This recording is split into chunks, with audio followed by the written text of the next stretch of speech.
आज कांग्रेस पदाधिकारियों, आम पार्टी के कार्यकर्ताओं और सामाजिक संस्थाओं के लगभग 42 लोगों ने मुख्यमंत्री मोहन यादव की उपस्थिति में कांग्रेस छोड़ भारतीय जनता पार्टी का दामन थाम लिया। इंदौर के कांग्रेस लोकसभा उम्मीदवार अक्षय कांति, बम राजा मांधवानी, अनूप शुक्ला, तत्सम भट्ट सहित कई कांग्रेसियों ने भाजपा का दामन थाम लिया। मुख्यमंत्री यादव ने 42 लोगों को शुभकामनाएं देते हुए भारतीय जनता पार्टी के प्रति पूर्ण निष्ठा से कार्य करने की बात कही। कैबिनेट मंत्री कैलाश विजयवर्गीय ने कहा कि भाजपा सनातन धर्म की रक्षा के लिए संकल्पित है।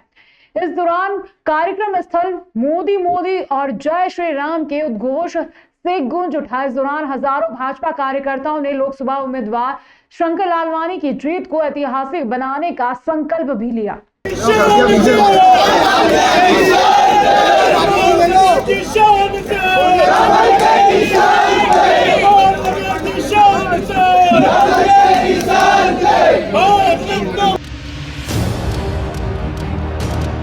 छह बार के कांग्रेस के वरिष्ठ विधायक रामनिवास रावत ने आज भाजपा का दामन थाम लिया। सभी औपचारिकता पूरी हुई।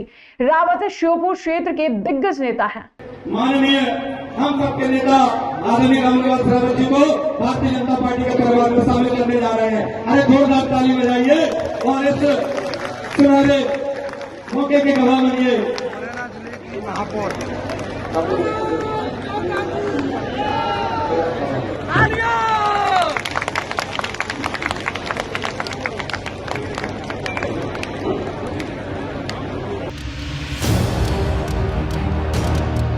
कैलाश विजयवर्गीय बोले, अक्षय बम की जगह में होता तो मैं ये नहीं करता। मंत्री कैलाश विजयवर्गीय ने आज शाम अधिकृत रूप से कांग्रेस प्रत्याशी अक्षय बम के भाजपा में शामिल होने की घोषणा की। भाजपा कार्यालय में हुई प्रेस कॉन्फ्रेंस में विजयवर्गीय ने कहा कि मैं अक्षय के निर्णय का स्वागत करता हूं और मैं अक्षय की तारीफ करूंगा क्योंकि यह साहसी है। अगर मैं उनकी जगह होता तो मैं ये नहीं करता। ट्रायल कोर्ट में जमानत याचिका क्यों नहीं दायर की? अरविंद केजरीवाल से सुप्रीम कोर्ट का सवाल। उन्होंने कांग्रेस पर हमला बोलते हुए कहा कि वर्तमान कांग्रेस महात्मा गांधी की कांग्रेस नहीं रही। वे बाबर की समाधि पर तो जा सकते हैं लेकिन सनातन परंपरा का पालन नहीं करते। अक्षय बम ने मीडिया के सामने केवल इतना ही कहा कि वे राष्ट्रीय हित की जागृति के लिए, देश प्रेम के सद्भाव के लिए और सनातन धर्म के प्रचार के लिए भाजपा में शामिल हुए हैं। मैं शुरू से इसी रास्ते पर चला हूं लेकिन अब मैंने रास्ता बदल दिया और भाजपा में आ गया हूं। जो अक्षय ने किया बहुत साहसी है और दृढ़ इच्छा शक्ति दृढ़ है कि यार हमको ये करना है, मतलब करना है। तो आज उनके भारतीय जनता पार्टी पे प्रवेश पर मैं उनका अभिनंदन करता हूँ, स्वागत करता हूँ। आप सभी जानते हैं कि हमारे देश के प्रधानमंत्री नरेंद्र मोदी जी के नेतृत्व में जिस प्रकार देश प्रगति कर रहा है और ऐसे लोग भाजपा पे आरोप लगा रहे हैं जिन्होंने खुद ने आरक्षण छीना है दलितों का, पिछड़ों का। जम्मू कश्मीर में धारा 370 लगी थी, 70 साल तक वहां के दलितों को आरक्षण नहीं मिला। वह कांग्रेस जिसने धारा 370 लगाई थी वह कहती है कि भाजपा आरक्षण विरोधी है। वह कांग्रेस जिसके समर्थित दल और कांग्रेस खुद सत्ता में है, वहां ओबीसी, एससी और एसटी का आरक्षण काटकर मुस्लिमों को आरक्षण दे रही है। वो कांग्रेस आज आरोप लगाएगी भारतीय जनता पार्टी के हम आरक्षण विरोधी है। कर्नाटक में आरक्षण दे दिया। बागेश्वर धाम के प्रमुख संत धीरेन्द्र शास्त्री मंगलवार को उज्जैन आए। इस दौरान उन्होंने महाकाल के दर्शन किए। उन्होंने गर्भगृह में जाकर भगवान महाकाल का अभिषेक पूजन किया। पूजन मंदिर प्रबंध समिति के पूर्व सदस्य एवं पुजारी राजेश शर्मा ने संपन्न करवाया। भगवान महाकाल का आशीर्वाद लेने के बाद बागेश्वर धाम के प्रमुख धीरेन्द्र शास्त्री ने मीडिया से चर्चा में कहा कि भारत को हिंदू राष्ट्र बनाना है और हम इस ओर अग्रसर हो रहे हैं। नंदी हॉल में मंदिर प्रबंध समिति की ओर से सहायक प्रशासक मूलचंद जूनवाल शास्त्री का महाकाल की तस्वीर भेंट कर सम्मान किया गया। धीरेन्द्र शास्त्री इंदौर में चल रही भागवत कथा करने आए हुए हैं। वह इंदौर से यहां पहुंचे थे। महाकाल के पुजारियों ने कल ही उन्हें इंदौर में जाकर उनका स्वागत सम्मान कर उज्जैन में महाकाल दर्शन कराने का निमंत्रण दिया था।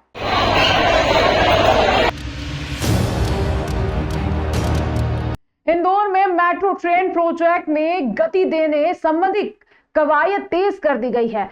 पिछले दिनों निगम आयुक्त और मेट्रो के अतिरिक्त प्रबंध संचालक शिवम वर्मा ने परियोजना अंतर्गत निर्माणाधीन मेट्रो स्टेशन के संबंध में प्रेजेंटेशन के माध्यम से जानकारी ली थी। इसके साथ ही निगम आयुक्त और अतिरिक्त प्रबंध संचालक मेट्रो शिवम वर्मा द्वारा मेट्रो परियोजना में नगर निगम के स्तर से किए जाने वाले कार्यों की समीक्षा की गई, जिसके अंतर्गत मेट्रो स्टेशन एवं मेट्रो डिपो पर जलापूर्ति कार्य, मेट्रो रूप पर मीडियन कार्य, स्टम्प वाटर लाइन कार्य और अन्य निगम स्तर के कार्यों के संबंध में समीक्षा की गई। समीक्षा में यह बात सामने आई थी कि मेट्रो प्रोजेक्ट के लिए निगम से जुड़े कामों की गति बेहद धीमी है, जिसे बढ़ाने की जरूरत है। निगम आयुक्त शिवम वर्मा ने इन सभी कार्यों को सूचीबद्ध किया ताकि तेजी से इन कार्यों को गति दी जा सके।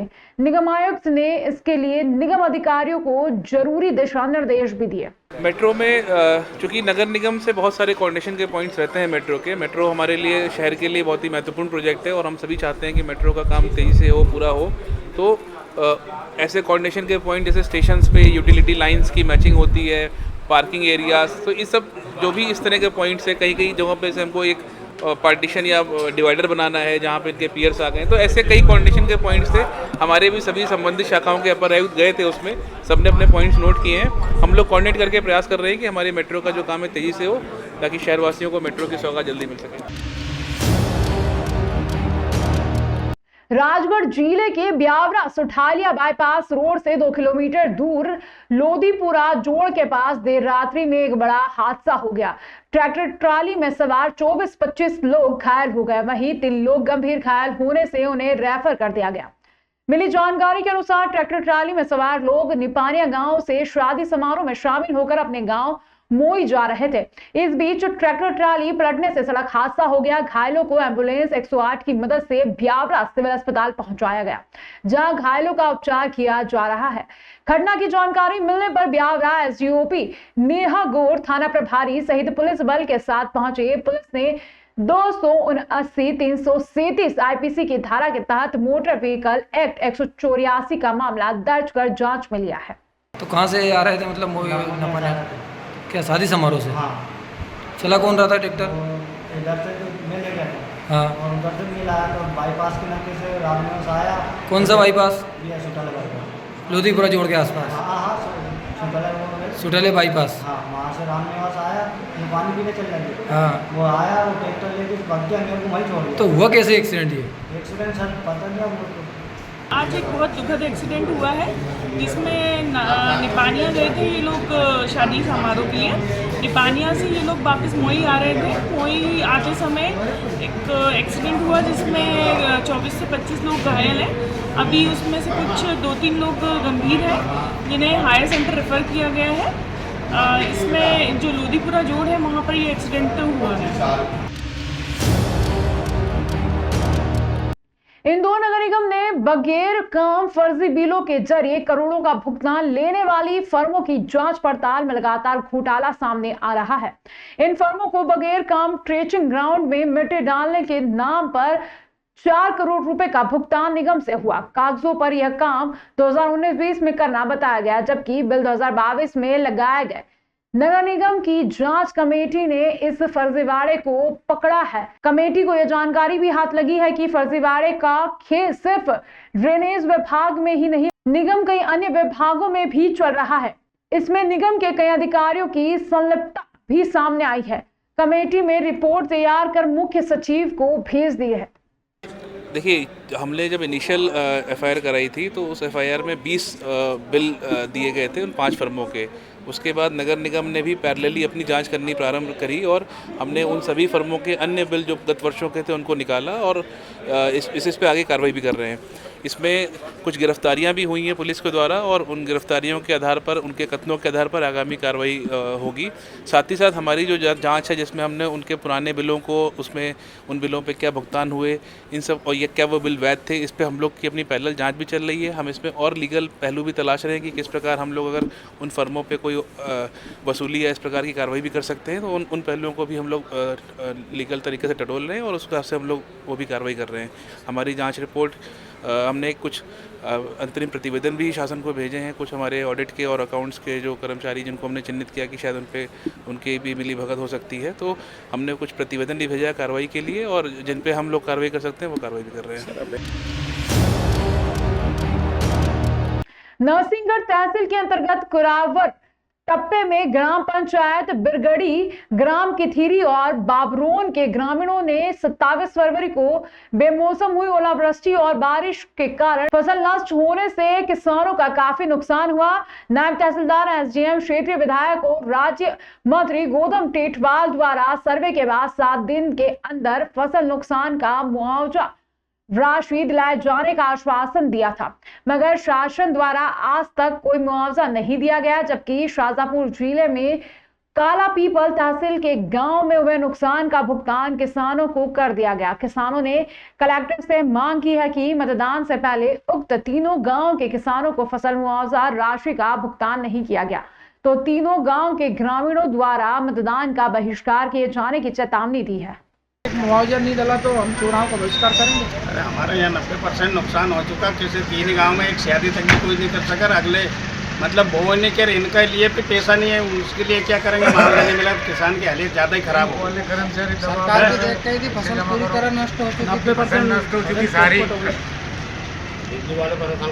शाजापुर जिला में मार्जो मिल को हमारे बगल में मेर से मेर लग रही है। पटवारी की सर्वे हुआ, जिसके बाद उन्होंने 10 दिन बाद ड्रोन का सर्वे करवाया। 10 दिन बाद पटवारी लोग कह रहे हैं कि ड्रोन सर्वे के हिसाब से मुआवजा डलेगा, जबकि उस टाइम खेत खाली हो चुके थे। 15 दिन में फसलें खेत में से निकल चुकी थी। मध्य प्रदेश राज्य विधिक सेवा प्राधिकरण जबलपुर एवं प्रधान जिला एवं सत्र न्यायाधीश एवं अध्यक्ष जिला विधिक सेवा प्राधिकरण दीपेश तिवारी तथा जिला न्यायाधीश एवं सचिव जीवी सेप्रा कपिल भारद्वाज के निर्देशन में जिला विधिक सेवा प्राधिकरण उज्जैन में किशोर न्याय बोर्ड में विधि व्यवसाय रत अधिवक्ताओं के हितार्थ किशोर न्याय अधिनियम 2015 विषयक प्रशिक्षक कार्यशाला का आयोजन किया गया। उक्त कार्यशाला में पूजा वर्मा, प्रिंसिपल मजिस्ट्रेट किशोर न्याय बोर्ड द्वारा उपस्थित किशोर न्याय बोर्ड में विधि व्यवसाय रत अधिवक्ताओं को प्रशिक्षण दिया गया तथा महत्वपूर्ण प्रावधानों के संबंध में जानकारी दी गई। जिला न्यायाधीश एवं सचिव जिला विधिक सेवा प्राधिकरण कपिल भारद्वाज द्वारा भी इस कार्यशाला में उपस्थित रहे। अधिवक्ता गणों को किशोर न्याय बोर्ड के प्रकरणों में पैरवी के दौरान आने वाली समस्याओं के संबंध में सहज मार्गदर्शन दिया गया तथा किसी भी समस्या के समाधान के संबंध में कार्यालय में संपर्क करने की अपील की गई। हाईकोर्ट इंदौर के आदेश के बाद धार की भोजशाला में आर्कियोलॉजिकल सर्वे ऑफ इंडिया की टीम के सर्वे लगातार जारी है। 22 मार्च से शुरू हुए सर्वे में आज 39वां दिन था। आज का दिन महत्वपूर्ण था क्योंकि इंदौर हाईकोर्ट में मामले में सुनवाई भी थी, जिसमें एएसआई के द्वारा इंदौर हाईकोर्ट में आवेदन प्रस्तुत करके सर्वे की समस्या सीमा 8 हफ्ते और बढ़ाने का आग्रह किया था। आज सुनवाई में इंदौर हाईकोर्ट ने भोजशाला में सर्वे के लिए 8 सप्ताह का समय और दिया था। साथ ही 4 जुलाई से पहले रिपोर्ट पेश करने को कहा था। कोर्ट ने कहा आगे अब समय अवधि नहीं बढ़ेगा। एसआई ने कहा था कि सुप्रीम कोर्ट के आदेश अनुसार भौतिक खुदाई में इमारतों को नुकसान न पहुंचे, इसलिए खुदाई धीरे हो रही है, इसलिए अधिक समय चाहिए। इंदौर हाईकोर्ट ने स्वीकार किया। आवेदन सर्वे का समय और बढ़ाया। हिंदू पक्षकार याचिकाकर्ता आशीष गोयल और संयोजक भोजशाला मुक्ति यज्ञ के गोपाल शर्मा ने हाईकोर्ट के आदेश के बारे में जानकारी साझा की। माननीय उच्च न्यायालय इंदौर खंडपीठ में भोजशाला प्रकरण को लेकर आज सुनवाई थी। इस सुनवाई में एएसआई की ओर से 8 सप्ताह का समय और चाहा गया था। माननीय कोर्ट ने एएसआई को 8 सप्ताह सर्वे का समय और बढ़ा दिया है। अब 4 जुलाई तक एएसआई को यह फाइनल रिपोर्ट पेश करना होगी। साथ ही मुस्लिम पक्ष ने सर्वे रोकने के लिए आवेदन दिया था, आपत्ति थी उनकी सर्वे पर, तो उसे कोर्ट ने खारिज कर दिया है। कुल मिला के अब राजा भोज का जो निर्मित भोजशाला है उसमें वैज्ञानिक सर्वेक्षण जारी रहेगा। आज सर्वे में उन्होंने पीछे की तरफ जो पश्चिम क्षेत्र में लेवलिंग का कार्य आज से स्टार्ट किया है और उत्तर और दक्षिण तरफ जो लेवलिंग का कार्य था वो आज बंद था और जो गड्ढे खुदाई का काम था पीछे की तरफ वो भी बंद था और अंदर की तरफ मॉन्यूमेंट में जो उल्टे हाथ में गड्ढा चल रहा था जिनमें 3 लेयर दीवारों की निकली है उसमें आज खुदाई जारी थी और दरगाह परिसर में भी आज क्लीनिंग का काम बंद था। हाँ, वो जो सर्वे टीम को उचित लगा उन्होंने वो मांग रख के एक एप्लीकेशन लगाई थी, उस एप्लीकेशन पे आज सुनवाई हुई और उस एप्लीकेशन को हो सकता है माननीय उच्च न्यायालय ने तरजीह देकर स्वीकार किया हो।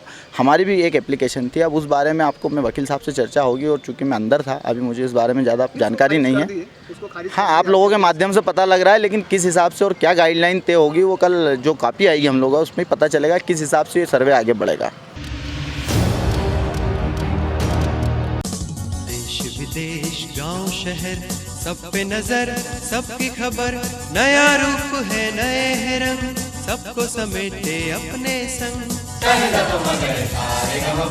आपका अपना शहर का सपना दैनिक अवंतिका, दैनिक अवंतिका, दैनिक अवंतिका। राजनीति फिल्मी बातें सब कुछ ही हम इसमें पाते, घर होटल ऑफिस या दफ्तर, क्लर्क प्यून या हो फिर अफसर, सबका चहेता सबका प्यारा दैनिक अवंतिका, दैनिक अवंतिका।